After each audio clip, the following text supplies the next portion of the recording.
99.7 FM. And a special welcome to all of you to another Friday afternoon here. And, well, the team is here and it's Game Plan. It's going to be a very special edition of Game Plan because a lot has unfolded in the course of the week. And we're going to be paying close attention to all the issues that you can imagine relating to the world of sports that has unfolded. Well, I think the week did start with the promise from the MPP flag bearer in relation to the sports sector, what he intends to do in the event he is elected as president of the nation. We will delve into that. And also on the show, we'll get into the fallout from the African Games, recent fallout from the African Games. Of course, there was a whole GVC Ministry of Youth and Sports brouhaha. And it has also been unveiled that some $15 million was spent to feed athletes and some $4.5 million was spent on the game management system. And that has indeed generated lots of talk in town. And we will try and deal with all the issues. Well, Santraman and Samatex are going to be in action also this weekend in the second leg of their respective games. For Santraman, tomorrow they will be playing in Cameroon against Chad Select Sport. They played on Sunday, got a big win there, 3-0. They're going into that second leg. And for Samatex, they host Victoria United at the Kras Sports Stadium on Sunday after that big win all the way in Cameroon. 1-0 they won there. And so much to look forward to this weekend. Of course, the second week of the English Premier League is going to take place, and one man has switched camp. Talking about Jordan Ayew. Well, it's the news is so much that he has switched camp. We're only waiting for the official announcement. After over 4 years at Crystal Palace, Jordan Ayew will be joining Fatai Sahaku at Leicester City. And we'll see how they fare. Of course, the likes of Mohamed Kudus and all the other Ghanaian players that will be featuring in this weekend in the English Premier League. We'll be talking about all of that. So there's so much to look forward to on the show today. Game Plan. My name is Razak Musbau. And, you can always join us on the WhatsApp line 055 11 11 997. You can always join us on that WhatsApp line because today... with the voice, the moment I entered into the studio, it was like Atsu was holding his PC documents left over. Say, hey, Chairmano.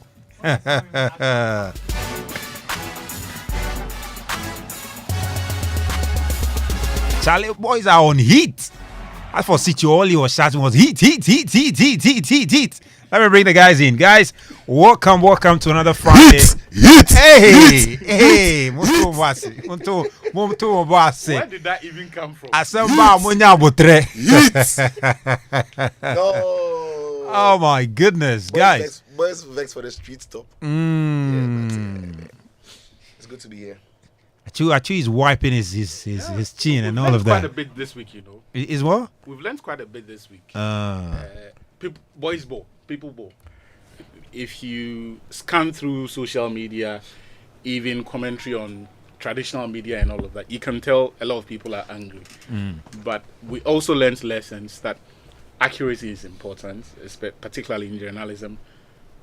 Timing is also important in the sense that a matter that was not, or patience is also important because in the sense that a matter that perhaps should not have become a scandal or should not have been given the sort of reception it received, got it, and it was all because of a miscommunication sort of, but more importantly, a misunderstanding of the facts of the case. But I'm sure we'll get into all of that. But we're it's been a very eventful week. Very eventful week. Very eventful week. Because of somebody's chipping in there. I'm sure that's did I offend just chipping in there or something like that? Wasn't it? No. That was that is us on X. Yes. X Spaces. All right. That's fine. So guys, just to mention, it's begs mention, and also that Chelsea won yesterday in the Conference League. So for all those who are, you can look away if you like. If Chelsea had lost, they'll be here and they'll tell us we spent over 1 billion cedis on. I want me to say 1 billion cedis in Europe. But wait. The guy who needs a chance, his name again is it what? Mark Gui. No wonder. Wagudu. No wonder. You see, it takes me back to somewhere 2012 when Chelsea played Man United. Fernando Torres dribble one, dribble two, dribble goalkeeper, and still managed to miss. Empty post. You know, when I saw the video, our colleague Benaya mentioned, I said, no, that it cannot be true. And I went to see the video.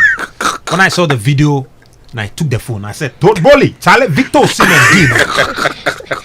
10. I mean, he's been training with Jackson, so you have to expect it. The guy is La Masia The guy is in. Oh, he can't.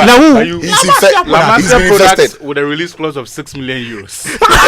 that was the first red flag. In fact, he played in a system that had the quality of Messi, Iniesta, Xavi, and Co.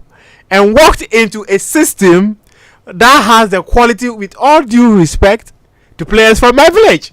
No, look, to be fair, Magui's miss yesterday, yes, it was horrendous, but it's not the first time we've seen players miss such chances. It's not the first time. Ronaldo has missed an empty pole before. We've seen it time and time again. So allow the guy. He was born in 2006. Oh no! Oh, as for patience. Yeah, we have it too, because his ceiling is high. So we'll give him all the time in the world to climb the ceiling. Charlie is young. He said he was born in 2006. Charlie, small boy. Charlie, don't stress. No stress. No pressure. Let him grow. Let him miss. Continue missing. Like we saw Jackson missing this season started. He's still missing. Allow them to miss. They'll grow out of it. Yasemu. What is a Yasemu? He's motivating you and saying a Yasemu. Allow them to make mistakes and grow. Chelsea have decided they will sign players and give them 8 years, 9 years contract. So they'll grow. 9 years, 20 years contract. So that's how many years contract? If it's like about 20 years contract, if it's missing in the first 4 months, what does he that?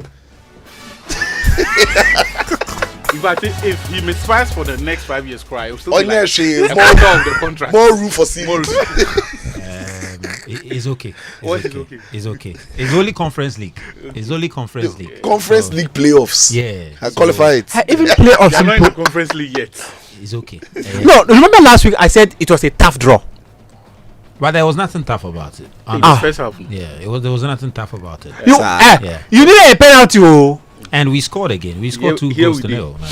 Yeah. Okay. So there's nothing tough about it. Not for the Conference League. We need Chelsea to be in there. Yes, it's important. Yeah, because all of a sudden everybody was talking about the Conference League yesterday. All of a sudden, who and who? Everybody. Look, you're just talking.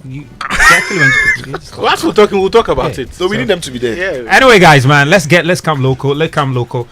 Game plan, guys. Remember that we've been supported by Petrosol, Platinum Energy. Every drop matters. Yes, just as every penny counts. And did you know that good quality fuel enhances your vehicle performance and reduces maintenance cost? Make sure you take no risk in times like this. All you need is value for your money. Look no further. Drive to the next Petrosol Platinum Energy fuel station. Yes, Petrosol for your clean, accurate quantity fuel suitable for new technology vehicles. Be a happy customer. Fuel smiles, drive more miles, and save some money. Petrosol, your clean quality fuel in full quantity. Petrosol Platinum Energy, energizing dreams. All right, let's get into it. All right, we're going to start from the promises by the flag bearer of the MPP, Dr. Mahmoud Bamia.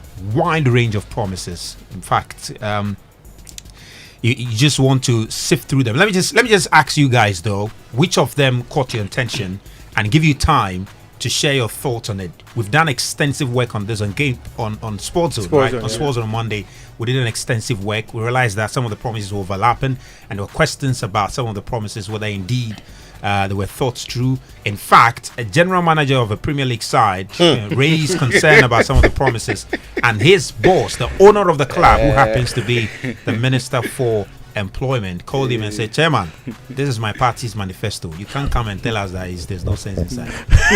Support it." All right. So, guys, let's get into it.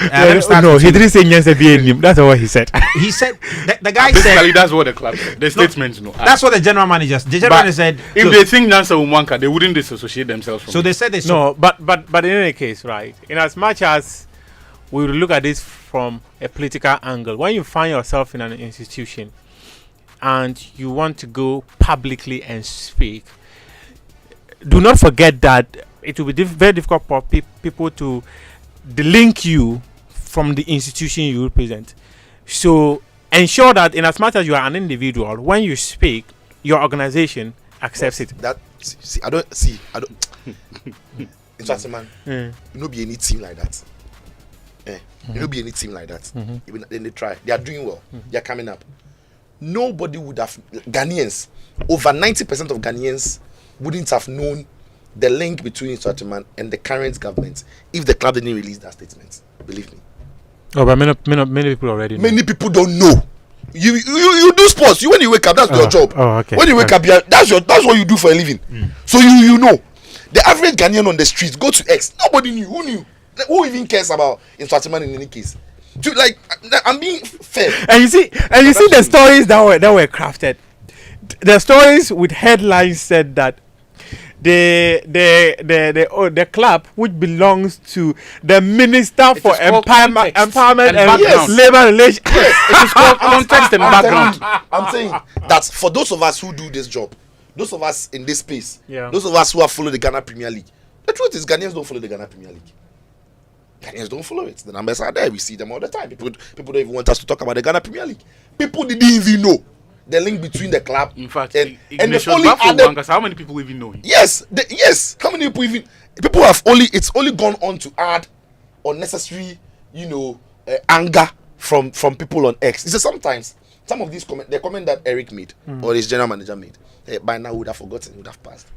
By now it would have passed. Yeah. You get it. Yeah. It would have passed. But once you release the statements and you fuel it, that is a point where the media will come in with the headlines that exposes that paints the raw picture, the picture even clearer for people to understand where the link is. So for me, sometimes the PR teams should be working. That is if they have.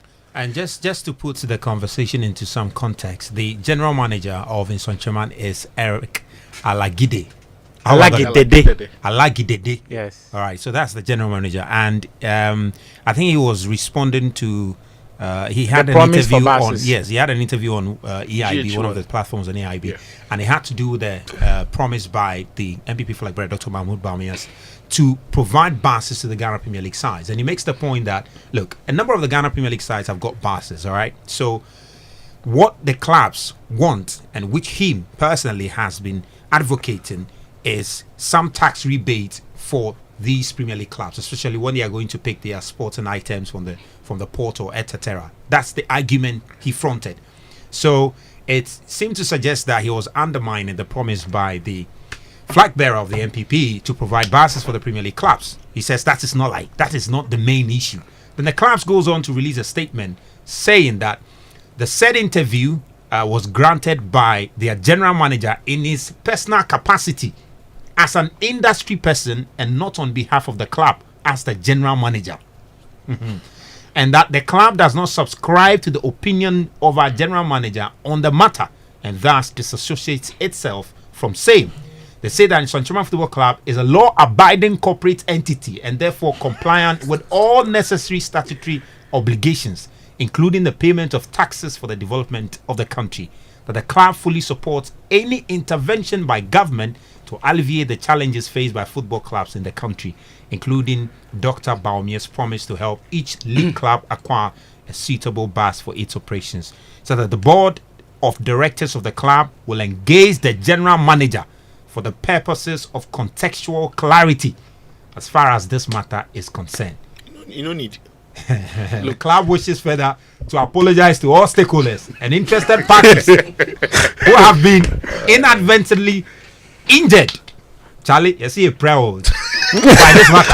ACO, boys get ACO for this matter talk. One year later. Really, really interesting. The comment, but you see, it caused serious injury to people. Yeah, let's not veer off topic. We are not veering off topic. I'm just providing issue. some context, all right? And let's just dovetail that to the promises by Dr. Mahmoud Bawumia. All right, let me just highlight a few of them. Then we just get into some of them. And Atsu, I'll come to you to start with you because you did an extensive work on that. Now, if you look at it, one of them, he says he's going to establish a statutory sports development fund to ensure sustainable financing. He also says that he's going to provide tax incentives to attract corporate institutions to invest in sports. He also says that he's going to implement a lower flat tax rate for football clubs and sports entities. He further says that he will support the payment of player salaries through policy direction involving the National Lottery Authority and the Gaming Commission as part of the Baumia government direct support to Ghana Premier League clubs and players. He further says he will provide each Premier League club with a bus as a form of direct support. And he also says he will establish the Ghana School Sports Secretariat with dedicated funding to ensure effective school-based grassroots sports development in collaboration with the GES. He also says he will launch the Operation Olympic Games Glory program in 2025 to prepare Ghanaian athletes for the 2028 Olympics, focusing on disciplines where Ghana has a competitive advantage. And maybe let me just mention the final one or so. He will continue the expansion of sports infrastructure initiated by the previous government, and he mentions Sunyani and the 6 other regions as places where he will build a stadium and continue with the expanding AstroTurf projects across the constituencies. He also talk about implementing an effective maintenance model to ensure that national, regional, and community sports facilities are well managed and maintained. So these are, like, if you want to call it, the 10 solutions or promises, policies that he's looking to implement when he comes into power. Atsu, let me get your take on this and tell us what you found out looking at the 2016 manifesto, 2020 manifesto, and why you believe some of the promises could have been done even in the 8 years they were in power. Okay, so I was going to just review the promises on as individual items, but since you want us to start from what they have said in the past, we'll start from there, and then we'll get back to the main anchors of the 4 anchors of his plan for sports. So when this thing came on, Joy Sports, we decided to go back and look at what they had said in the past and what they had done. And it looked too familiar. Like the promises themselves, from 1 to 10. They looked too... at first glance, it looked like we had seen this somewhere before. So we delved into the campaign manifesto from 2016 and then from 2020. At least about 4 of the prominent ones are promises that were made but were not delivered, that have been reworded and presented to us as new promises. So the very first one about the involvement of the private sector, we first heard about this from the NPP in 2016. At that time, the phrase or the sentence was encouraging the private sector to provide funding for sports through establishment of incentive packages, as well as creating a sports fund to support the financing of sports. Now they are saying that use tax incentives again. So the same incentive packages, now they perhaps qualified it by saying tax incentives, including a flat tax to incentivize private sector investment in sports and tourism. And I think yesterday, Kujo Fiano was on GBC and he said going forward, Premier League clubs are not going to pay the 17.5 that they have to pay from their gates proceeds, and that they are going to work with a flat tax rate. But we didn't get any more details beyond what was said. The second thing Hang on, before you proceed. Is Kujo Fiano a member of the MPP Manifesto Committee? No. So, if he says that you cannot dismiss. No, it's a voice you cannot dismiss. But if he says that they are no longer going to pay, he's saying that as who? Exactly. Yeah, is he saying that because of there's been some changes to the tax relating to the Premier League clubs, or what was he saying? The standard practice we've known over time, and I think there were attempts to change it, was the 17.5. Yes. Right, from the gates proceeds. Now Kujo Fiano is saying that effective next season, they are going to, and next season is September, they are going to scrap that, but work with a flat rate. What percentage or what that means in practical terms, he did not elaborate on. But it is just relevant context because it is consistent with the conversation that we're having about taxes, even if this specific one is on private sector and all of that. The second point that I think was also repeated was the promise of development of sports infrastructure. In fact, in 2016, the wording from the manifesto was pursuing the vision of providing more modern multi-sport stadia for the regions currently without one. So they named the Bono Hafo region Eastern, Upper East, Upper West, and the Volta regions. 8 years down the line, they did not do this. So this was a promise from 2016 that they will build stadiums for the other regions that do not have them, but they failed to deliver on that promise. Unfortunately, we did not get any explanation on why this didn't happen and what the issues were at the time, or what the issues have been over the last 8 years. This time around, they've brought that back. They've said that they are going to build 5,000, or they are going to build 6 5,000-seater capacity standard stadiums for the new regions. So what I find problematic here is that not only have they said this in the past and have failed to do, when they have said this, they have failed to tell Ghanaians where the funding for this is going to come from, how much each stadium is going to cost, and the kind of stadiums we are looking to build. When we get there, we'll cross the bridge. No. The point of using that language of when we get there is when you are at the consultation stage, right? Is when you are bouncing those ideas off. But the moment you climb that manifesto platform or that campaign platform, the moment this document becomes public, it should not just be enough to tell us that you are going to do this, because in the past you said saying. What does the what do you call it? The multi-purpose. No, that use resource centers. Yeah, what does that fit into? We'll come to that. That's even a different matter. They have said that they are going to build 6 5,000 capacities, and I've got questions about the sources of funding, how much it is going to cost to build these stadiums, and the kind of stadiums they are looking to build. Because in 8 years, when they said they were going to do a similar project, they didn't do it. We didn't get an understanding of where the money is going to come from. And these questions are important because as we speak, over 90% of the sports ministry's budget goes into salaries and compensations. So once they pay salaries and other contractual obligations to service providers and whatnot, the ministry's money is done. It's finished. Every other expenditure on sports comes from the consolidated fund. That is why not every event gets backing from government. Right? Yeah. So if it is a matter of significant public interest like the Black Stars, that one, there's no question.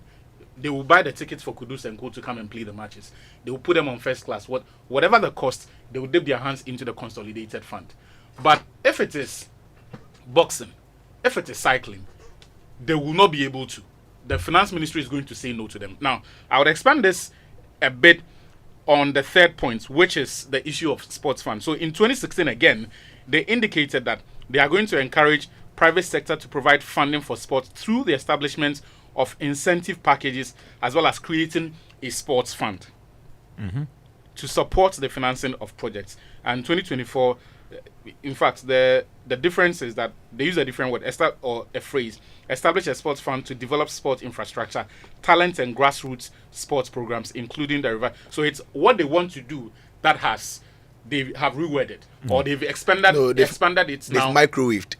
So between the promise in 2016 is now cold. Yeah. So in 2024 they had to microwave it so that it's a little hot. The Warm. problem I have had with this is that for 8 years we have been talking about, and journalists have been talking about, the need for a sport development fund with significant practical revenue sources. Right?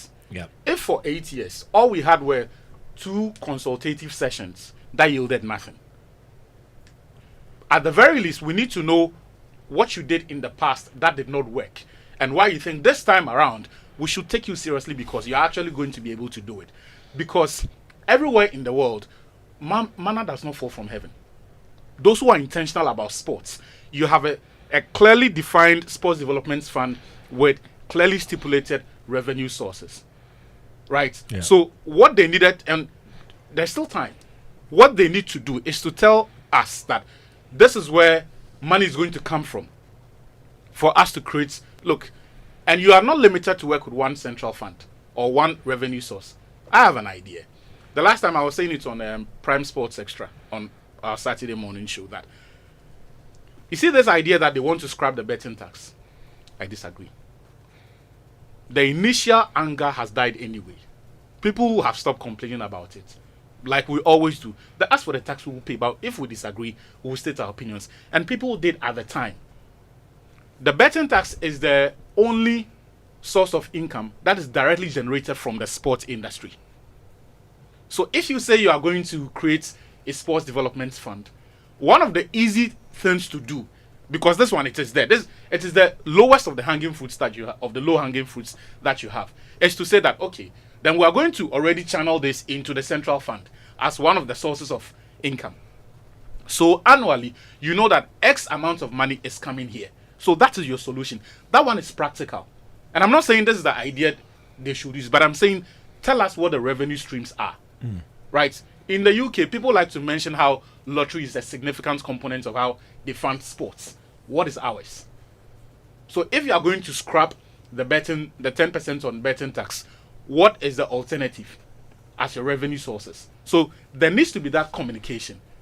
And you see, that sports funding, the fact that we do not have a sports fund is central to a lot of the problems that we have had. It's true. When I get to the issues about the Olympic bits, you will understand. And that's the next point I'm going to talk about. They said they want to start an Olympic glory project. And my question is this. We have gone through 2 Olympic cycles under this government. And each has been dominated by scandals. We've had Commonwealth Games, we've had major competitions where almost every time it ends in disgrace. In 2018, at the Gold Coast Games, if this government did not have any idea about some of the extent of the problems that we had, 2018 was a rude awakening. It taught them. It told all of us that, look, we're nothing. We don't have anything when it comes to sports. We are not a football nation. We are not a sports nation. We don't have anything set there. So we need to now set a foundation in place, find a structure, find a funding plan to support that structure. What happened in Gold Coast was that we took a bunch of cyclists to the games who did not have the appropriate equipment to compete. Now, I took it upon myself to go back to what happened at that time. What happened was that Peter Spencer, he was a native of Australia, who was a member of the GC Bike Fit organization. He decided to run a GoFundMe to raise money to buy the appropriate equipment, the fiber bikes, for Ghana's athletes to compete at the Commonwealth Games. And I'm going to read to you the statement that accompanied, that is on the, if you can check the GoFundMe website right now. The name is Peter Spencer. He said that there are 2 ways to get behind the Ghana cycling team. 1, donating parts, equipment, shoes, clothing, etc. for them to compete. Number 2, donating money for the purchase of one. He was able, when I checked today, he was able to reach $6,151, which would not be enough for the entire team. But this was a national team. Yeah. And a citizen of another country had to create a GoFundMe to fund the cost of participating or procuring equipment that our athletes were going to use for games as big as the Commonwealth Games. So substantially, we need to have a very, very big conversation on funding for sports. So for me, and source of funding for sports. Yes. Because you did an extensive work on the youth resource centers. Yeah. Why it has, been uncompleted is largely because of funding. It says the District Assembly Common Fund is supposed to take care of it. The District Assembly Common Fund says funds are not released by the Finance Minister, and for that reason, the facilities have been left. In fact, that one, it has gone on. When I spoke to the administrator, completely different dimensions at the moment in terms of the funding. Yes. So last December, President Kufuor said that they were going to release monies.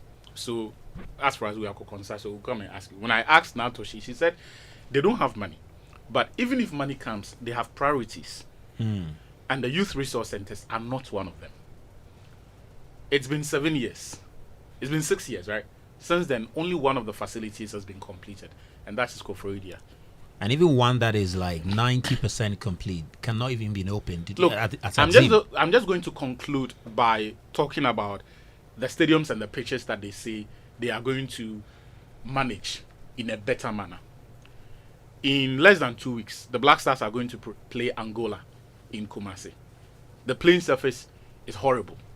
Yesterday, I heard Seth Panwu talk about. See, I don't want to say he was lying, but what he was saying, it is not true. You cannot restore that pitch in 2 weeks. There is no mechanism in the world that will restore the playing surface at the Barbara Sports Stadium to the FIFA standard. The fact that Babayara's posting has never been FIFA standard before. but that's what he was saying. No, so but truth is they can restore it to what to Babayara's standard. To play. Which is no standard. To play. So but the that one idea there. that you can restore that Because they will color, but if they color in you what choose. But it's true, they color every day. It's not even about the coloring. The perception out there, to grow. the perception out there is that once you see a green surface and it looks grown, it means we don't. That is what he's saying that they will restore it to. That's why for me it's important that we tell people that look, these things they are lying to you. What you see there, it is horrible work. The fact that CAF is able to make certain concessions and say you go and play later, we'll fine you, doesn't mean that they have done a good job. If you have any plan for managing our facility, give it to the NSA. The NSA there, I don't believe everybody there is incompetent, but it is a horribly funded organization. They are not resourced enough. Yes, they have some of their own issues that are individual, but which organization in Ghana doesn't anyway? Right. So what we need to do is to strengthen the National Sports Authority, improve their capacity, and look, the central theme in this conversation is money for the NSA. It is not there are regulations that the NSA is the functioning arm of the sports ministry. You don't need to now come and create a different structure. You will be duplicating their functions. They are there. If you have any support system, give it to them. And the support is money. Let me come to you, Sitso or Muftawu. Which of you would like to have your take now? No, actually, if I'm going to talk, I'm going to touch on some things that are... Wait. So if you come to talk, you touch on it. Oh, no, but wait. If you talk, I might come to you. So wait. I just want to mention something. You talk. He says No. He asked you, and I'm begging you to relax. wait. You go Now talk. I go talk. Make no wait. I don't go make you talk. Okay, you are the guest. Have talk. You are the guest. Have talk. Thank you very much. Thank you very much for your hospitality. I guess. Look, I listened to the manifesto of the flag bearer of the New Patriotic Party, Dr. Baumia, the vice president. And for me, my biggest disappointment is, and I said it last time on Monday, that the honesty I wanted to feel and hear from his manifesto, having been in power in 8 years, was a vice president who is now vying to be a president, speaking to Ghanaians about something that is progressing, that he will require another term, a new term, more time to finish or perhaps continue. So from all the promises that he was a part of from 2016 and 2020, I was expecting that in this manifesto, the now flag bearer and the man vying to be president of Ghana would tell all sports lovers, and maybe you can go across other sectors, but this is sports zone, so let's stick to sports, that, you remember in 2016 we said we'll do A, B, C and D, and by 2020 we are done up to C. So if you give us the power, the good work that we are doing, we will finish it, so that it will help us be competitive at the next Olympics, so that it will help us bring out talents to compete. We saw the basketball championship at the Olympics. So you're all celebrating South Sudan. South Sudan the ball basketball now will hype you. The Nigeria baby girls are playing. I say the Something Eagles. You are not shy, so that the vice president will tell us that the tigress. And you're not shy. That Ghana, you are hyping Nigeria baby girls. You're not shy. But you have the same baby girls are here. Oh, baby girls, but you are going waste. Look, I was expecting that the VIP would tell us that the job they've been doing from 2016, if we give him another term, by the time his tenure is done, the new Olympic whatever they want to create, he would have been telling us that based on the groundwork they've done, they can finish that by so and so. My man is giving me brand new microwaved refurbished promises. I have look, in my right senses, I can't believe it. That there is no justification to believe what he read, because most of the things he read were read in 2016 and in 2020, and he's not come back to tell us what they've been doing. Look, when you are in power, it's a different ball game. Your promises are promises. When you start, there can be problems that hinders the completion, the progress of it, right? So if we're expecting to finish something in 4 years, it can take 7 years. If we're expecting to finish something in 8 years, it can take 10 years. But at least people would see the progress. People would see the work being done. So for a sitting government, when they are campaigning, their campaign should be based on the job they've done in the last 8 years. So because the last 8 years is gone, we won't wipe it out of our history. Everything. So wait, when you read their manifesto, it's almost as if everything happened in the last 8 years make we forget. And there is a certain disconnect from the current government and what Baumia wants. And it won't work. You see, Baumia wasn't on the fringes. You were the vice president of the sitting government. He is, please. He is the vice president of the sitting government. Thank you. You get it? If the opposition party or any senior man chada is campaigning and saying some of these things, I'll cut him all the slack. I'll cut him all the slack because he come here before, we want votes before. So he can start afresh. But when you are in power and you've been in power for close to 8 years, you can't start afresh. It's not possible. You can't have a fresh start. You have to be telling us what you need more time in office to complete. You have to go back to the promises you made in 2020, double it back to the last 8 years, the promises you made in 2016, and tell us the things you delivered and why you couldn't deliver others and why you need time to deliver them. So if you told me that you made 10 sports promises, you delivered 4 of them, and this is why you couldn't deliver the other 6. But this is the groundwork you've done. This is the hindrance. But this would be the solution if you give me the. I'm sitting back. I'm like, no man, hard guy. You're a dope guy. Charlie, true. Like he did A, he did B, he did C. So Charlie, I want progress. But look, when you come back and you microwave everything for me, I can't side with you. What about the argument some make that, as you mentioned, he is the vice president. There is the final say when it comes to where funding goes to. Atsu makes reference to speaking to the DACF, talking about priorities. And it does seem to suggest, if you look at the amount of money that the final authority, in this case, President Akufo-Addo, he seems to have channeled lots of his resources to education because as the president, that is his priority, and he seems to be spending money in that regard. And in this case, Baumia comes and says that when I become the president, where I have the final say, I am going to prioritize these things, and for which reason I've captured them in my manifesto. What will you say? That told us that he will finish them. Thank you very much for the question. It's coming to food. No, you see, the promises of the outgoing president, right, and his running mates. The promises were for the two of them. Oh. It was for the two of them. Now the second thing is, that is what they promised as a political party as well. And you see, for me, I don't believe in it's a Baumia show. It's an MPP show. That's what I'm saying. I kept saying the sitting government. Why they need? It's an MPP show. You were all on board on the promises you made in 2016 and in 2020. Right? Now, if the current vice president comes into power and he delivers in another sector, another person told me that, oh, it was his campaign message. No, it is MPP's manifesto. Right? We need to start holding these political parties to be accountable for the things they promised that they would do. And I'm saying that he was a vice president for a manifesto that we didn't see manifest from 2016 to 2020. And now in 2024, my guy is telling me that the things that he has said he will do, he's now coming to start them. Charlie, time they go. It passed. We are in 2024, Boga. We are in 2024. The things that should have been done in 2016. My senior man is telling me 2024. So that is where I have a little problem with. And I get it. Of course, obviously, the final say wouldn't be him.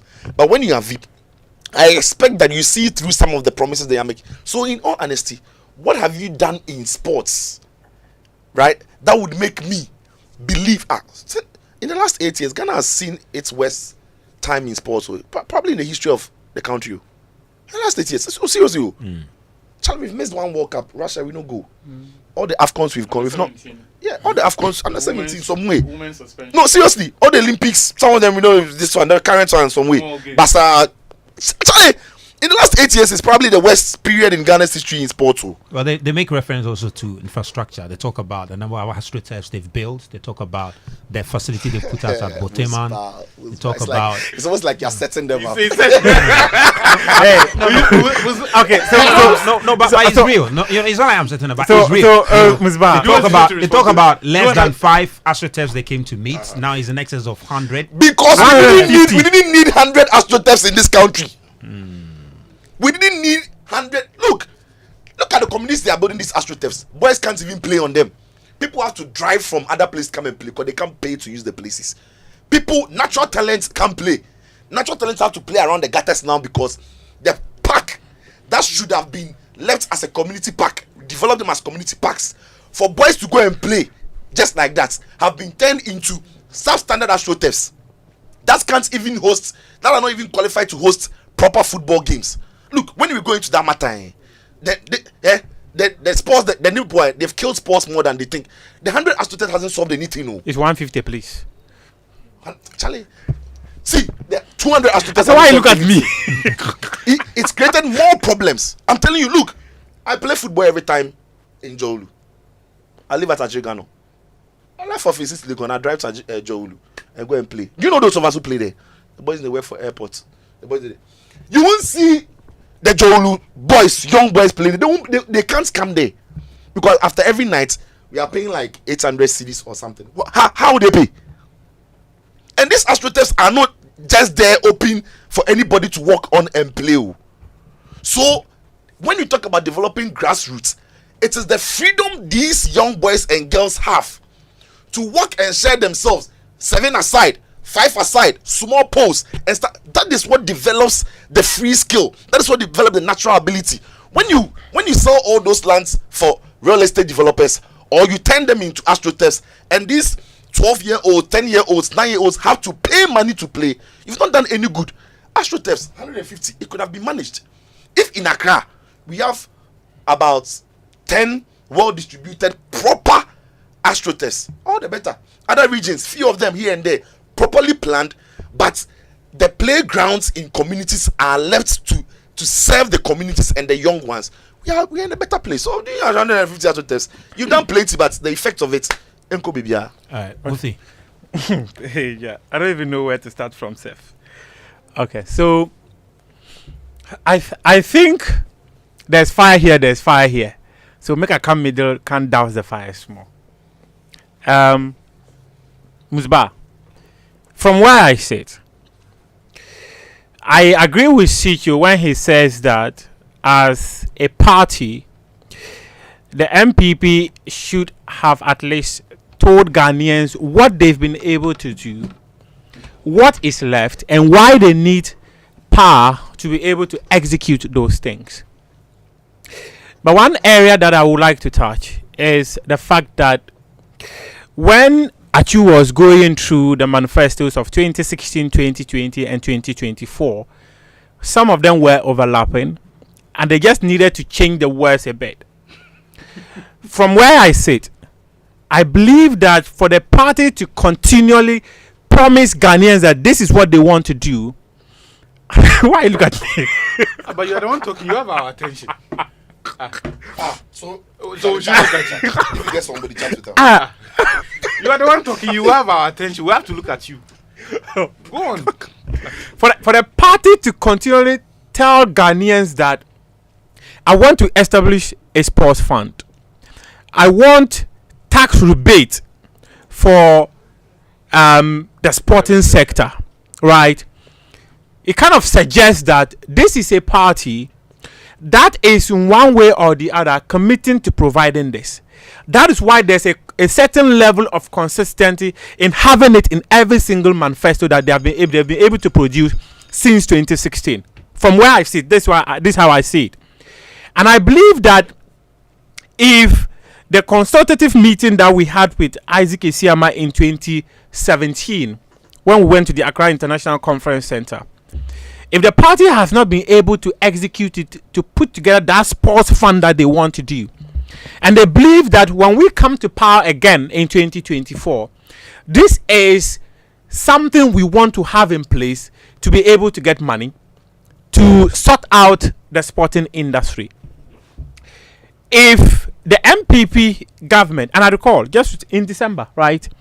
In December, there was a verbal proposal. I don't know if they have documented it. There was a verbal proposal to the president that the betting tax you mentioned that they shouldn't scrap.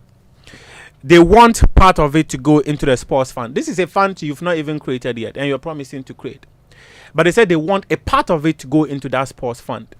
So if that conversation with the president that they had in December 2023 is anything to go by, and based on this manifesto that they have brought out and said that if they are given the power, they want to set up a sports fund, then clearly I believe that one source of the money that they will be getting to put in that sports fund should be the betting thing. But here it is. They've told us that they want to scrap it. I agree with you that this is something they shouldn't scrap. Go to Kenya. In Kenya, they were taxing people who were betting close to 27% of your winnings. Why would the money that would be generated from the sport industry be scrapped when that can easily be the area for you to make money?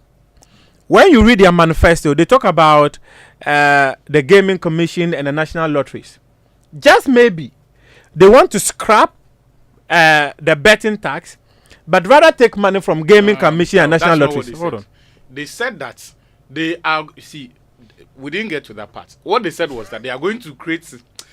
See, these people settings. Because I'm the one on the floor. They are going to create jobs at the Premier League clubs, and they are going to help the Premier League clubs pay specifically salaries.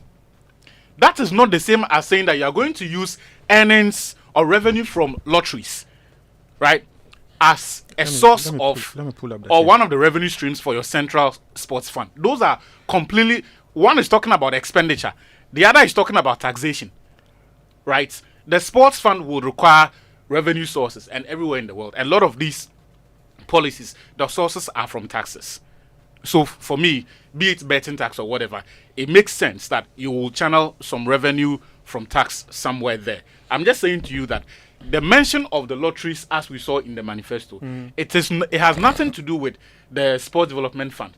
Rather, it is about jobs that they say they are going to create and also help Premier League clubs to pay people's salaries. Yeah, and to be precise, it says that to support the payment of player salaries through policy direction involving the National Lottery Authority and the Gaming Commission as part of the Bamia government direct support to the Ghana Premier League clubs and players. So, does this sound anything remotely relax?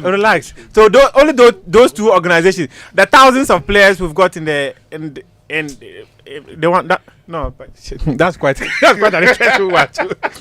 but on a more serious note, I believe that some of the things they said were quite weird. One of them is buying buses for clubs.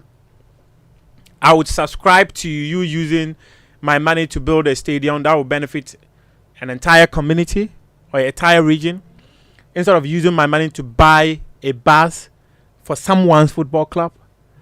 I do not subscribe to the opinion that they want to improve our pitches. There's a National Sports Authority. Muftawu, these people. That National Sports Authority has been there for how many years? Forever. And what have they done to ensure that the National Sports Authority becomes an agency that is able to maintain our facilities up to the standard required as we speak? You've all mentioned it. We do not have any international standard or FIFA standard playing surface in this country. 150 AstroTurfs. Yeah, we have 150 AstroTurfs. Fantastic. Yes. But that one there. Look, Muftawu, let's just all right, guys. Let's Let's make some progress so we can. Let me finish. Yeah, Mufti, just round up for us. I would always be on the side of people who demand for tax rebates for sporting organizations in this country. And last week, I was talking about an off-record conversation I had with Keto Kreko. In as much as it was an off-record conversation. I think he will be happy to hear me say that the buses that he has bought to share to Ghanaian clubs, when they got to the port, they had to use money from the FA, or I don't know, from his personal pocket to clear those buses. Those buses are in. Why would buses that are bought to support football in the country having to be cleared by the institution which governs football in this country when that money could have been used to improve football better? Again, we spoke about the Olympic Games where the Ghana Olympic Committee were asked to pay about 21,000 euros to be able to clear the equipment that Team Ghana was going to use at the Olympic Games. So for tax rebates, I would always be behind it. But we've heard different governments promise tax rebates without necessarily having the commitment to do it. Hopefully, when Dr. Bawumia is given the mandate to lead this country, what we have seen in blue and black, because in their manifesto, when you go through it, the words are in blue and black. What we have seen in blue and black do not remain blue and black, but they become actions that would serve the interests of Ghanaian sports. Because, trust me, we all flew to Qatar because the Black Stars was there. In Russia 2018, there was only one Ghanaian journalist who was there. Not all of us went because... I said some of us. You say we all... why we feel so I am qualifying the we as sports... Are you a journalist? No. So stay out. So if you're talking about Ghanaians there... so some of us... Because some of us, without Ghana in the US World Cup or not, some of us we are... In fact, when you went to see... So now they will be calling me saying, Charlie, you went to see that Argentina game, how far? Even though Ghana low names.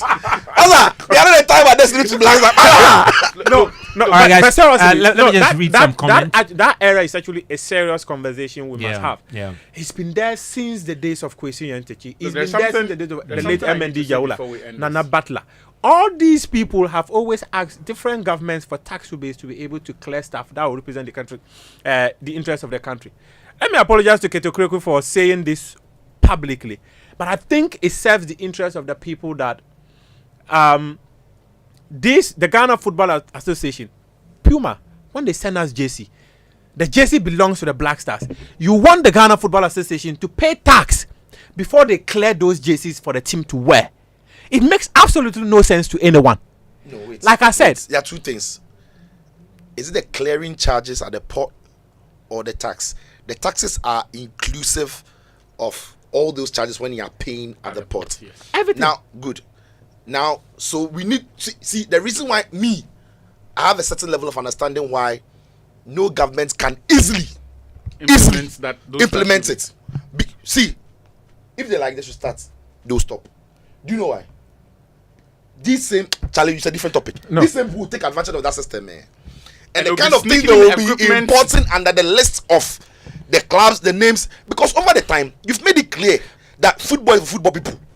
You've made that conversation. If we enter the, Sitso. we go talk politics. So your concern is Sitso. abuse of that conversation can be had. We can. You see, we See, can do it. So what we and be must do, strict about we it. must do, is the very important thing I've always been saying: the synergy between Ghana football and the government, and seeing sports as a national project. The moment we start seeing sports as a side gig, somebody's personal business, we have a football people, Black Stars, we pay with the do the Hearts and Kotoko, we want a league. Look, no government. Why should I when I import my things to go to my site? Why should I pay the tax? And when you import things for your football should get club, a waiver. which is your business, that is where you make your profits. Why should you get a waiver? What the job you do them, my job you do. Are we not always all serving the country? So we need to have that conversation. Yeah. The government needs a stake, a huge stake in our football, whether local football or national football. Otherwise, don't come and talk to us about those tax rebates. No. So Sitso, hang on. Just a quick one.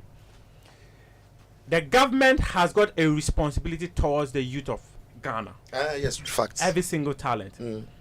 If Sitso decides to set up his club to give Ghanaian youth an opportunity of having a source of livelihood, Yeah. Sitso is supporting government or helping government in achieving its objective of helping every single Ghanaian youth. Should I rephrase it? So just a quick one. one thing I want you to understand is that as an entity, let's not even go too far. The Ministry of Health, Yes. some people donated some Yes. drugs or whatever to them. Yes. It became a major issue because they were at the port for years. Yes. Agreed. In whose interest was it for those medicine to be cleared? Right? Agreed. It was for the Ghanaian interest, isn't it? Agreed. So here, the Black Stars that represent all of us and sell the brand Ghana to the whole world. Puma sends us jersey. You ask the Ghana Football Association to pay. Those to are clear. Don't mix I'm it. coming. No, relax. Let him land. Let him land. Let him land. I'm not mixing it. Don't mix it. Wait. No, I'm not mixing it. Yes. I'm not. You I'm- go on. If you want to see the things that need, No. I am not Let mixing him land. it. Let him land. I'm not mixing it. Yeah. I'm not mixing it. Puma sends us jersey. You ask the Ghana Football Association, right, to pay to clear those jerseys for the players to wear. In whose interest is it for the national team to go out there and represent the country? okay, so It's not government. Here's why I was saying that. Let me start with what you said. And if I open my I'm not company- going to sign out. I'm going to sign out. Let me sign out, and you can all come in. It's a nice conversation that we are coming. Let me sign out with this, right? If Sitso, like the example I cited earlier, if Sitso sets up a company and Sitso has some individual somewhere through the finance ministry, and the Auditor General report actually revealed some humongous amount of money that was given to people as tax waivers and for them to clear their everything for free. When you read some of those things and you see what some individuals do to help Ghanaian youth through sports, and you still agree that those people should pay taxes to clear their goods, Charlie, the conversation, it takes us to a different level. Yeah, that's what I'm saying. So let's not mix it. Some things have not been done right, or some things are not being done right. Yeah. There are some people who are getting this waivers that I don't think they deserve it. There are some that are calling for it that I don't think they also deserve it. What I'm saying is, until sports becomes a national project, and we stop this individualism. When you go to the FA is all about the president and the people who are there. In which serious country, you know the English FA chairperson? It is the Prince of Wales. It's from his office that they operate.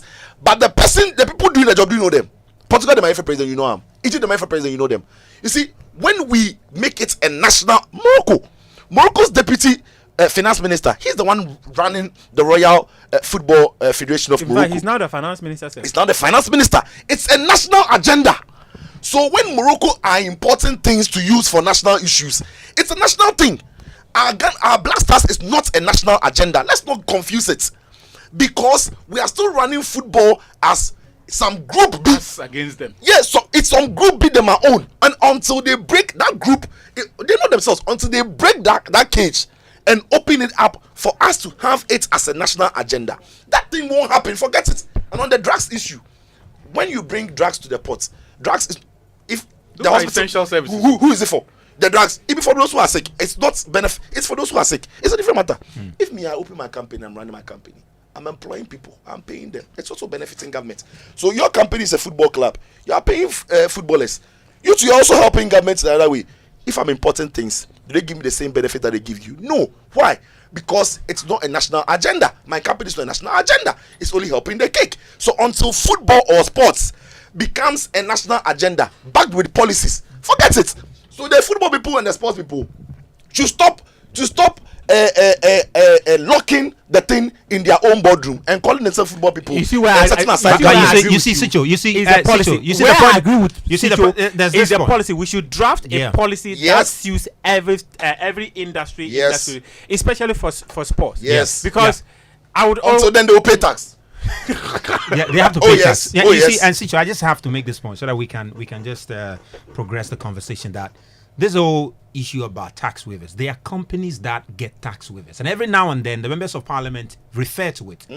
The finance minister presents companies that they say should get tax waivers. Yes. Some companies, that's why some companies are in the free zones. Oh, yes. All right, and it's Musbau, in the Musbau, same me, spirit. as we It's in speak. the same spirit Yes. that some of these football people are saying that, look, because of what we are capable of doing with our football clubs, All right, because of what we are capable of doing to our football clubs. For instance, Sitso, your company might employ, depending on its level, if it's an SME, can employ maybe 50 to 100 people. But a football club is capable of employing at least to the number of 200. No, and they say that that's not even the only thing. Muftawu versus Sitso FC, right? If I am traveling with a 30-man contingent that weekend, the impact our match will have on that community and the people terms of who the stand economic to benefit, the pure water seller, the transport driver, the hotels around, the impact that match alone would have, right? Trust me, It's it is massive. more than an individual who has employed 50 people. No. But I think Because our contribution You see, is you see completely all the talk different. in this conversation, how it has degenerated into this, is because the people who put this document together, they didn't connect it. So there are too many loopholes there. So if you look at the document, this is supposed to be their plan for sports. This thing, it won't fly as even level 100. We won't even fly at that level. And it just goes to show that no proper consultation was done. But Because- isn't that what they talk about when they talk about the tax Musbau, please, incentives they want to give Ghana to Football Premier League Association. clubs? Isn't that what they're Improvement talking about? Centers jersey, and they ask the GFA to come and clear them and pay money and we play. They shouldn't clear them. Look, We'll see what the Blasters for will me, wear and play. see, even the tax issue is just one matter, Yeah. right? If you got the government What goods, they needed to communicate with this manifesto was a central plan that they are going to run. So based on that plan, then you have that fund that is going to fuel the plan that you say you have and how you are going to execute it. And for me, and I encourage everyone to just interrogate that manifesto, compare it to what they've done in the past, and see if that manifesto on its own looks like anything that can solve even 20% of the problems, or that can attempt to, not even solve, that can attempt to solve even 20% of the problems that we have. All right, guys. Well, let me just read some messages coming in. Some of you very much enjoying the conversation here. Someone says the Youth and Sports Minister has issues. He can't, He said much less. Okay. Is that as for the people in Swanchaman, if they can't stand really stated by the administrator, then please read. Okay, well, message not too clear there. Maybe just try and get it clear for us. This one says, good afternoon, guys. Top show by all standards. Thanks. I always look forward to it. By the way, Ghana has proven that we are not serious about sports. Where what all these promises of the government is just a mere plot to deceive innocent Ghanaians. The fact that the current manifesto doesn't draw a progress from the past is a lack of proper structure and vision. In Ghana, we do things in a disjointed manner. For example, a country where we have President Cup, Parliament Cup, soon Judiciary Cup, and so Cup. But we won't invest these monies into lay down structures like FA Cup. And he says it's a joke. What's the use of all those, useless trophies to the clubs? We can't organize FA Cup, brand it as the President Cup, and make and fix the final match to around. Okay, I get the point you're trying to make. Okay, yeah. Then this one says. I think those of us in the sports industry have not done much when it comes to sports policy and accountability.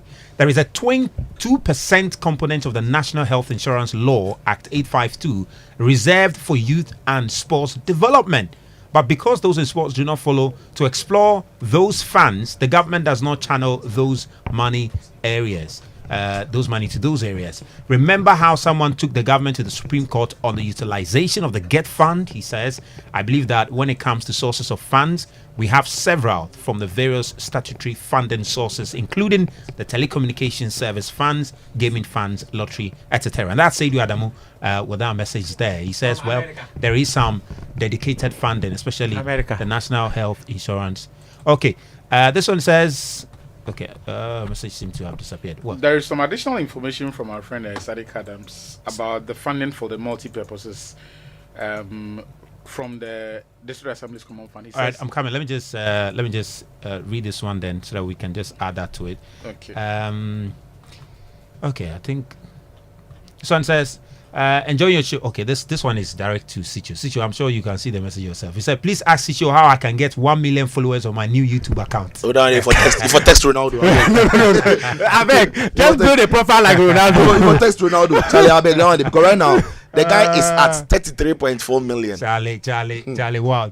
He says, good afternoon, guys. Sitso has hit the nail right at the head. These MP people are full of settings. Charlie Emfa. Shout outs to Sitso. Big shouts, Daniel. From Big shouts. McCarthy. All right, guys. We have to take a very quick break and we'll come back. Actually, we'll get that information you've got for us from our colleague Sadiq Adams. But remember, keep your messages coming through to 030-221-6541 and we will message on 055-1111-997. I beg your pardon. And also remember that Chopbox Technologies Limited, if you're a parent or family member with a loved one in boarding school, then this is for you. Stop struggling to get provisions or books to them on time.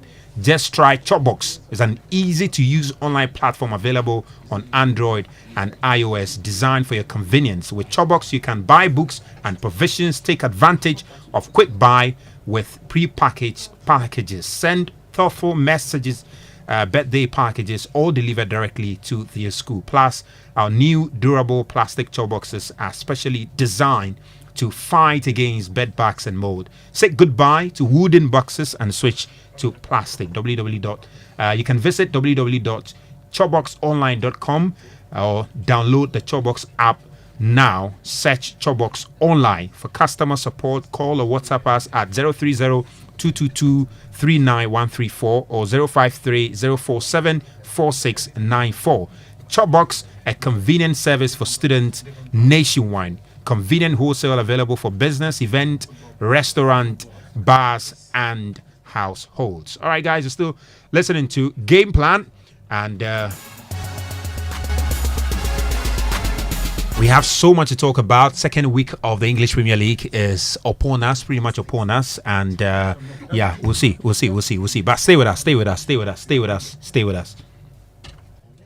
Prudential Life Insurance proudly presents the 5th edition of Pru Ride Accra, happening on Sunday, the 1st of September 2024 at the Black Star Square, Accra. Check-in begins at 6 a.m. and the race at 7:30 a.m. Professionals, you can register through your clubs. For amateurs and enthusiasts, register online via www.prudential.com.gh or dial *778*001#. Registration is free and open till the 25th of August 2024. Register and ride for a chance to win up to 15,000 Ghana cedis, branded medals and riding gear. Supported by the Ghana Cycling Federation, the Multimedia Group, Afro Culture, Decathlon, Fit Trip Gym, Sonotech Medical and Diagnostic Center, Specialized, Reggie's Juice Bar, Quan Naturals, and Luxury Recreation. For more information, call 020-201-8870. Pru Ride Accra. Ride for life.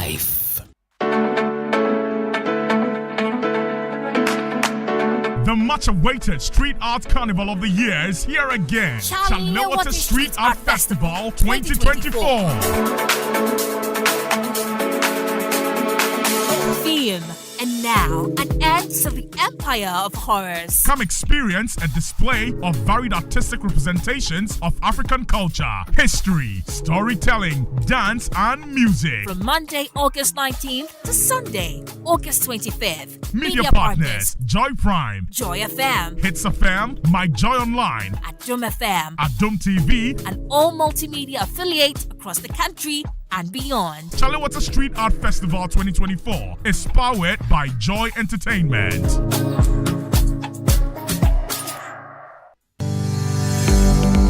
We know the dream is big.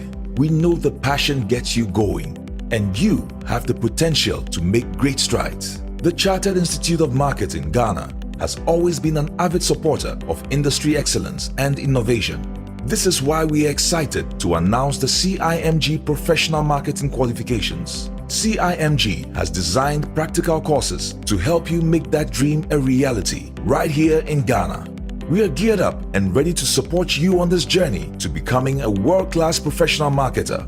Register today and be on your way to greatness. For more information, call us on 055-274-6592. Visit our website www.cimghana.org or email us on info@cimghana.org. Chartered Institute of Marketing Ghana, working for Ghana. If home is where the heart is, then let's go home, shall we? Let's go where the entertainment is, where the passion is, where the laughter is, and sometimes even the tears too. Let's go where we feel safe enough to share our opinions And send tweets. where we do that embarrassing little dance to our favorite song. Let's go home where the love, the care, and the joy live. There's no place like home. Connect your home to super fast internet with affordable data bundles from MTN Home. Visit broadband.mtn.com.gh or your My MTN app to sign up today. MTN.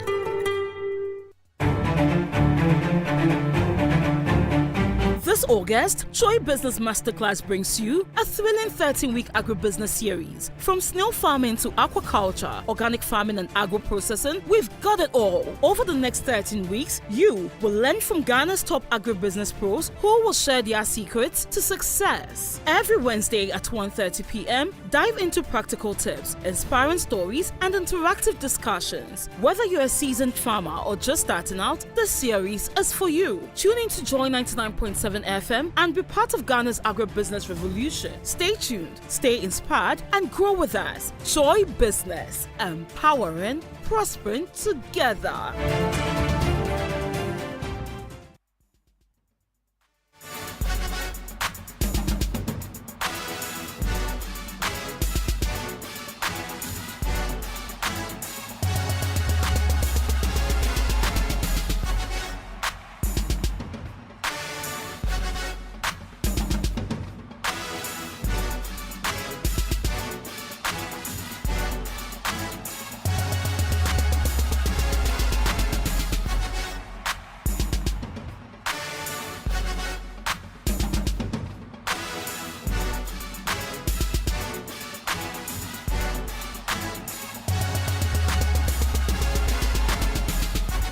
This is still Game Plan. My name is Razak Musbau, and the guys are still here. Well, just some final issue relating to the African Games. It has to do with some $4.5 million that was allegedly spent on the game management system, and that has also generated some debate. Also, the $50 million that was spent on, the feeding of athletes.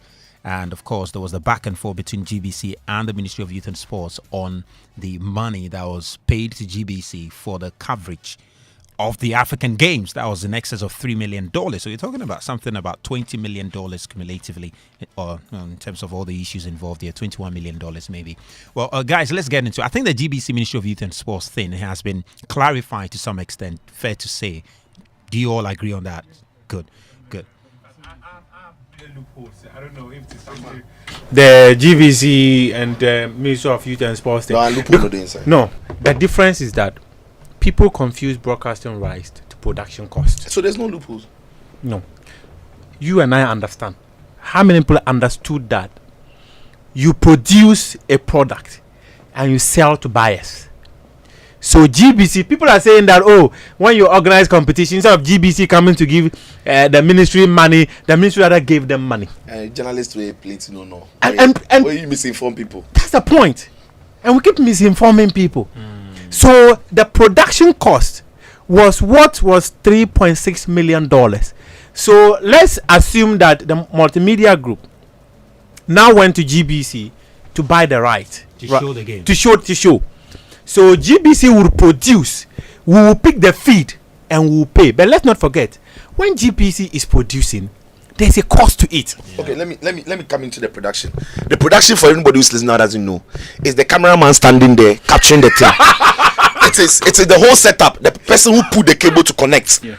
the van, the big vans you see, the that OP vans. That is the production. So the production is not the game that you see on TV. No, it just didn't happen. Yeah. When I was young, I didn't know how. Like Kwabena will be on TV and I'll be seeing it at home. Like I thought it was magic, but somebody's behind camera, somebody's talking to me. Radio was the magic for me. As I grow away, I guess sense. So things. So the production is all the things that happen to put the thing together before it comes on TV. The process of bringing it to TV is the broadcasting. Is the broadcasting, yes. Yeah. So in fact, Sports 5 in France, I was made to understand that they were actually willing to come and produce. Right, for like $5 million or $6 million. That's what they were charging the ministry to produce. Right, so if they produce, and let's say media organizations buy and they get the money and it is up to the amount, then they will give back. But if it's not up to the amount, then they will also take the $5 million or $6 million that they were asking from the ministry. That's exactly what GBC did for us. And then people are wondering why when GBC didn't pay. Yeah. GBC didn't pay. But let's talk about what the real issue was. As for the GBC matter, it's I found it quite weird. There's no communication. All right. Well, there was the information that was shared by the Member of Parliament, Honorable Woyeme, relating to the feeding of athletes. I think actually you spoke to him, and he revealed that. There's also the $4.5 million about the game management system, guys. I think even before we came on the show, you guys were talking about it. Can you just clarify that? Is it the feeding of athletes or the athlete that came? And I'm not a caterer, to be fair. When you say all the athletes, I'm not a caterer, to be fair. And if there's anything I recall from the African Games, the sports minister referred to, especially when it comes to feeding, he said the athletes, some of them have their diet, and so they have to do whatever they can to make sure that the food can fit into the diet of everybody. But $50 million. Do you know $50 million? I will just come to run in Ghana cities right now. That's in excess of 220 million. But do you think there are questions to answer relating Obviously, to there are these questions figures? to answer. I think it's even in the interest of the sports ministry that these matters are clarified for people to know that indeed the budget was not bloated. Breakfast 5 million, lunch 5 million, supper 5 million, quick. Right, because and if you do the maths, so per the games management system, we're told that up to 2,644 athletes were at the African Games. If you do the maths, each person, they spent $5,600 on each person. On the face of it, it makes no sense. So it will be in the interest of the sports ministry and the LOC. You have to add the officials. Because the athletes came with officials. Yeah, but so that's the total number, right? And I'm saying that it will be in the interest of the sports ministry and the LOC that these things are clarified for people to understand, because it will be difficult to convince me as I'm sitting here that for 18 days it costs $50 million for people to do this. See, beyond the public commentary, there has been certain attempts to get an understanding of this. We have asked people, ask for journalists, if you call, nobody will mind you. I was told in Parliament there was so the man I interviewed, Kobna Mensah Woyeme, who's the MP for South Tongu, he's now the chairman of the Select Committee on Sports, because I was told the standing orders of Parliament had changed, and so the minority heads. 7 days into the African Games, he issued a parliamentary question for answers to expenditure and contracts relating to goods and services and other incidentals relating to the African Games. And what he told me was that up until date, the ministry and the LOC both have not even responded to that request. Beyond that, there were also some attempts to get the minister, when he appeared before Parliament, to ask about this same matter. And I asked him that, but on Monday, the minister appeared before the Public Accounts Committee. If you were minded to ask questions about this, you could have asked him there, right? Because an issue related to the African Games came up. So I didn't understand why on Monday, and there was minority representation there. So I didn't understand why on Monday there was no questions for the sports minister about that, and give him the opportunity to also explain all of these issues that you are saying do not make sense. And the explanation I was given was that if that subject is not part of the issues that the committee has been briefed to come and investigate on that day, you can only make progress through mischief. But even with that, the chairman of the committee will be quick to tell you that this is not on the item for discussion today. So let the person prepare and come. Exactly. So that is where we are. Yeah, and I think when we, I think on Thursday, yesterday, I think, or Wednesday, we spoke to the chairman of the Public Accounts Committee, and Mr. Honorable Aveji, and he mentioned it that. In fact, the question Honorable Sam George asked, he gave him the opportunity to ask that. So he wasn't even this wasn't on the table. So I think that an audit has not been done on the African Games. No, there hasn't been one. Hasn't been one. What we know from these figures that the MPs are putting out, and even the specific matter of, so for example, the games management system, is that it went to Atos. So he's written to Atos for an explanation on this, but Atos have not responded to that letter. They were working with when they got the contracts, which was pretty late. I think maybe Muftawu will get into that a bit later on, but I think it was a little over a month to the games that this agreement was reached. But they made it clear from the beginning what the difficulties that they would encounter given the short period of time that they have to execute this. So I think they subletted to SoftTribe, who are a Ghanaian-based IT company, and they had to run the system. But maybe Sitso, for his involvement, can explain to us what the games management system is. Hey, Charlie, when you say my involvement, the way people vex, they go figure say the money we are best. What I want to understand is, Sitso, how much did you make? So because you never took us out for lunch. So Sitso, that money. So I want Sitso to help us with two things. No. First of all, we are talking food first. No. But you know what's funny? When you ask Sitso's like, Boga, the truth of the matter is that the job they do, they don't pay them. Let me confirm. No, they've paid. Oh, okay, that's what you. They've paid. Okay. Tell me, I don't do my I can host. You can't do commentary with them pay. So I can't do the job. So Ghana people say I try. I see some girls for time. They say, hey, so me I do my job. do the job. Oh, Charlie. why say if you get us money, they give you pass? The boys don't mind me. The girls are saying, I swear. The African games, I say the girls in what sports? Because they see, sometimes they say, but you look taller on TV, so I'm not that tall. But I think we need to decouple the issues in terms of what the games management system entailed, under normal circumstances, how much it costs. Because for the uneducated, if you hear about the GMS and they tell you that it costs $4.5 million US, it can be. Wait. So to be clear, I think what went out earlier was that it cost $4.5 million to do accreditation, media accreditation.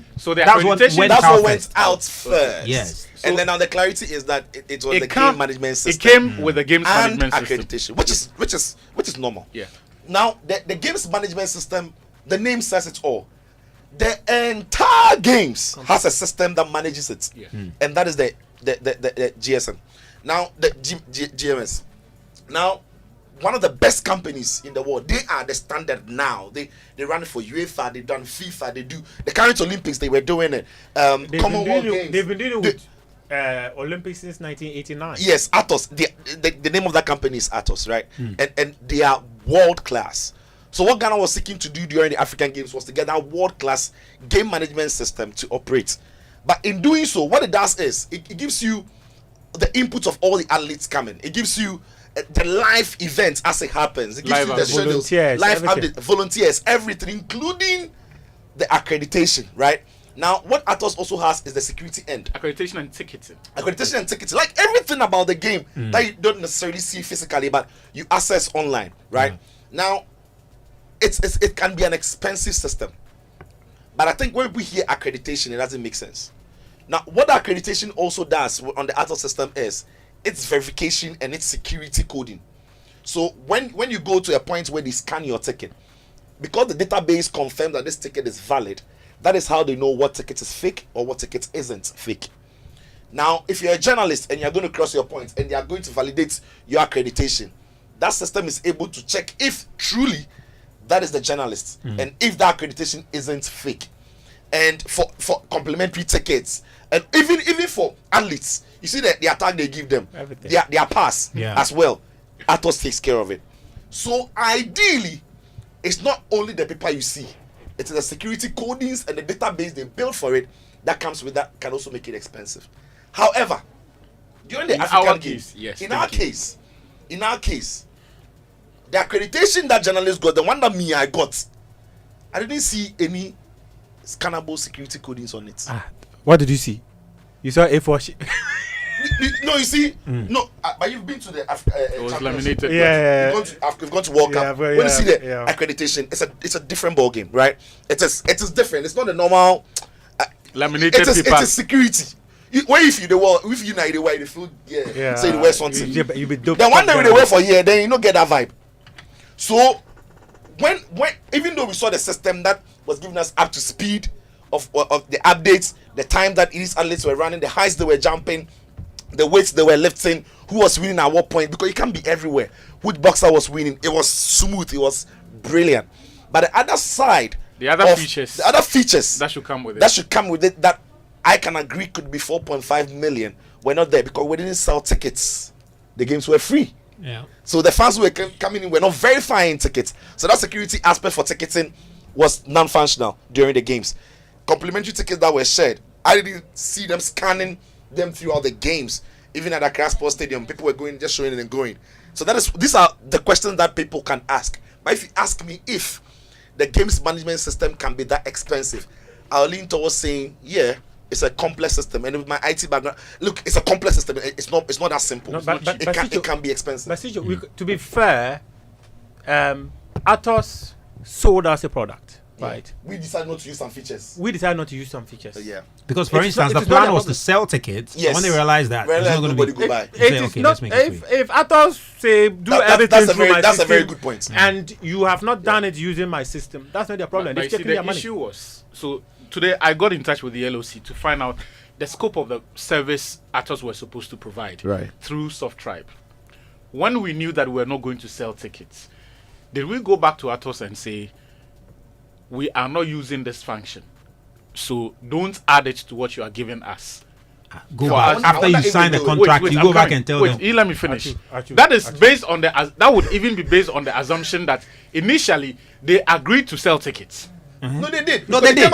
They came out with prices. There were even prices for the tickets. Wait, let me finish. They agreed to sell tickets, and the package Atos through SoftTribe gave us included security features for those systems that were coming, and they had made those concessions. It normally does include it. I'm not too sure if it did, but it normally does. So when we realized that, because this was immediately after day one, right? When we said we're not going to. On day one, we're not going to. The opening ceremony, nobody come. So which was still very early. The deal was signed long ago. By that time, the software has been delivered. I know. I'm saying that at this point, did the LOC have a conversation? And you see, it has to be that one. The monitor. Yeah. It's like you bought a 4-wheel car. You decided not to use the 4-wheel function. Or you're telling me that has a sports function. You say Alibarika to turn on the sports function. Who cares? So that was not possible. You can't tell me Alibarika. No. Anyway, The thing indeed, yes, is very expensive. Right. In fact, you spoke with to the LOC. I also had a conversation with them. Some of the monetary aspects were never like their thing. And in fact, I also spoke to some other people who knew some of the figures that were going out on all that. That system is expensive. But why do you think nobody wants to host the African Games? It is very expensive. And in fact, we spoke earlier about broadcasting. The African Games, no even media house is interested. Did you know that we paid $2.5 million to AU to organize the African Games? Yeah. Oh yes. So as a host country, we are spending money to put up event. Why are we paying AU again to host the event? So they need to. But that is procedural. Yeah, people don't know. No, that one is part of the. Many people don't know. Atsu? Okay. Yeah. 1,001 people don't know. Anyway, you know that Super Sport picked the feed for free. Yes. But the reason why they picked the feed for free was because they said the show was nice. My show was nice. So, but even with that, they picked track and field. And just to add, that also gave us a certain level of leverage. In as much as we always look out for money, let's also look out for the pluses that we cannot quantify. That's a good point. I would have wished Super Sport paid, but the kind of eyeballs they gave us, I don't know whether if we needed it. They no go pay. Anyway, but simple. To wrap it up, we play AFCON every 2 years in this country. World Cup every 4 years. Every time, government gives GBC money to buy AFCON so Ghanaians can watch for free. Yeah. To buy World Cup free to air so Ghanaians can watch for free. In fact, when they buy the free to air rights, and there are some 2-3 games in the group stage that don't see Ghanaians, with insult government and GBC. That GBC, you promise to show all games, you can't show all games.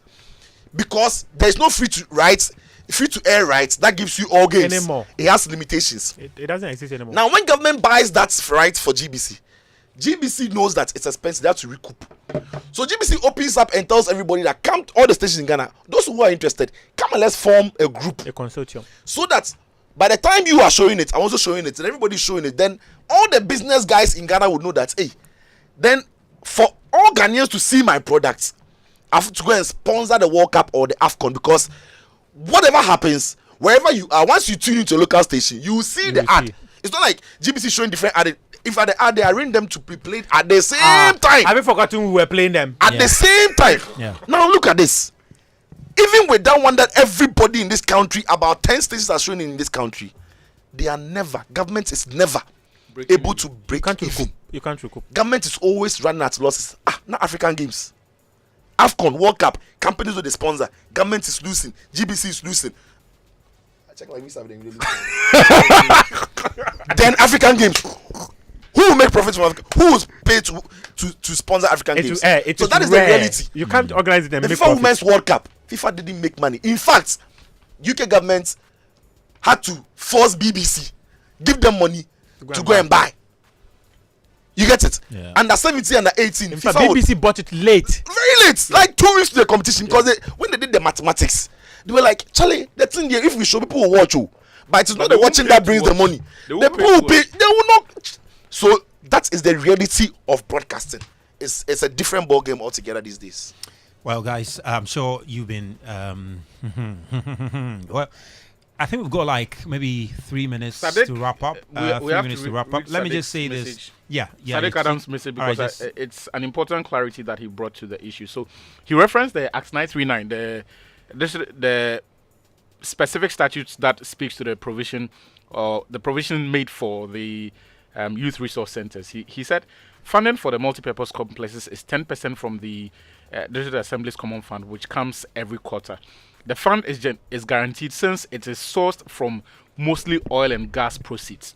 Never fails. It is not a District Assembly project. So 10%, 5% to the YEA, to the NYA, and then 5% to the YEA. So he's essentially bringing... Not anymore. About 2-3 years ago, some two guys took the matter to court, to the Supreme Court, challenging that. So now that's why when you went there, they said they have priorities. They decide where the money should go to. It's because that law, which was passed long ago, the Supreme Court said that it doesn't exist anymore. It is the reason why this specific percentage no longer goes to the NYA. So the clarification is that the money goes to the 5% still goes to the District Assembly's Common Fund. Yes. The only difference is that unlike before, now Toshi and the team at the DACF can tell NYA that you know what you are doing. It's not important to us. But they are building a street so the District Assembly Common Fund. Plenty, I'm telling you. So they're also doing their own projects. So they'll say the 5% that is coming. And let me do some small concourse. Someone got a contract to produce for 175 districts.